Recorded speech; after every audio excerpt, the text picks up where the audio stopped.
this is my great analysis speech on Ronald Reagan's Tear Down This Wall speech. Ronald Reagan, excuse me, Mr. Gorbachev, tear down this wall. These are the 6 words that shook the world. Ronald Reagan's Tear Down This Wall speech was not only a challenge to the Soviet Union, it was a defining moment in the world's fight for freedom. Reagan's words weren't just meant for Germany and Russia, but the entire world. His speech uses powerful rhetorical devices and calls for freedom, which later results in the fall of the Berlin Wall. So let's take a look at some details in the speech, starting with where and when did it take place. So the speech took place at the Brandenburg Gate in West Berlin, Germany on July 12, 1987. And this is very important because the location was very close to the Berlin Wall, so it really showed that Ronald Reagan cared about the people of Germany. And during the 1980s, the Cold War was raging, so it also showed that he really cared about that, and it kind of put pressure on the Soviets to do something to respond to freedom and democracy. So that's that. So speaking of Ronald Reagan, let's take a look at his background and why he was such a good speaker. He started as a radio broadcaster at the beginning of his career, and then he continued later on into acting. And basically in all these jobs, he uses his voice to do something with an audience. And so even for General Electric, like, you have to convince somebody to invest in something or do something like that. And so he's using his voice throughout his career, and that kind of, through his speaking career, builds up to a climax of his Tear Down the Wall speech.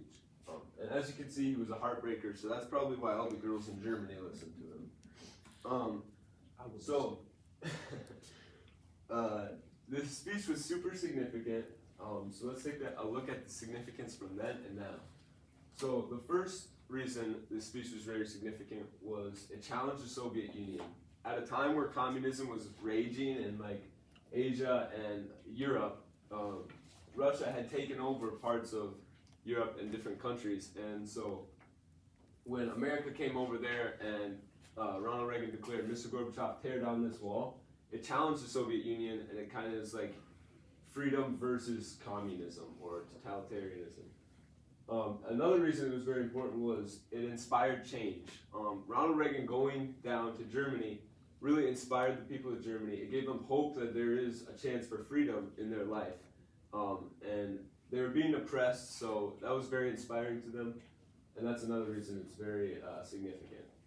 And then the third reason it's significant is more of a now reason, but it established America as a protector of the oppressed. So America goes to a country and, you know, they might be facing like challenges from another country, and we can see that today. Like when it established America as a protector, we can see that today in like Israel and Hamas, where America is protecting a country that might need help, or protecting an area that might need help. So now let's take a look at a clip from the speech. Now the Soviets themselves, there is one sign the Soviets can make that would be unmistakable, that would advance dramatically the cause of freedom and peace. General Secretary Gorbachev, if you seek peace, if you seek prosperity for the Soviet Union and Eastern Europe, if you seek liberalization, come here to this gate. Mr. Gorbachev, open this gate.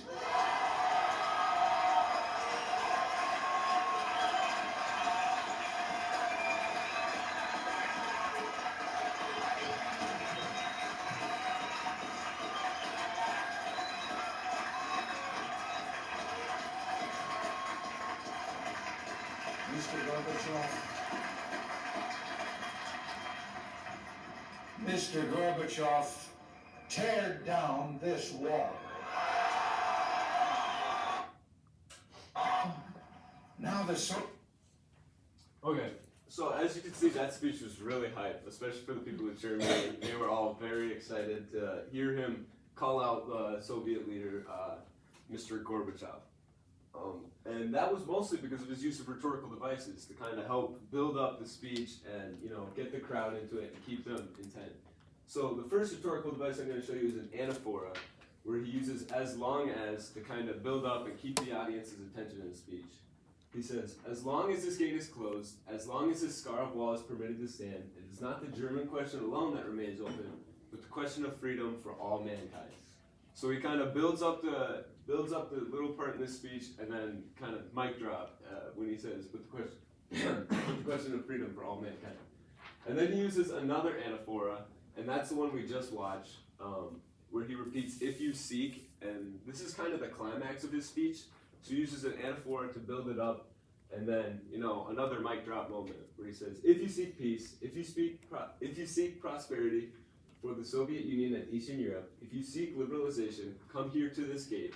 Mr. Gorbachev, open this gate. Mr. Gorbachev, tear down this wall. And that's like a super big moment, and the anaphora really helps him capitalize on that hype. The third rhetorical device he used was parallelism, where he compares creating and enjoying and worshiping together as something that free people are able to do. And he kind of disses the totalitarian world, saying like, you can't do that because you are a communist country. Saying, the totalitarian world produces backwardsness because it does such violence to the spirit, thwarting the human impulse to create, to enjoy, and to worship. And so those are three rhetorical devices used to make his speech very good. So what did he have that people wanted to listen to him for? We had ethos, pathos, and logos. Ethos, he's the president of one of the most powerful countries in the world, actually, the most powerful country in the world. And so if you come to a place like Germany who's being oppressed, people are going to listen to you. And another reason people listened to him was because he was humble enough to come to Germany and speak to all the people.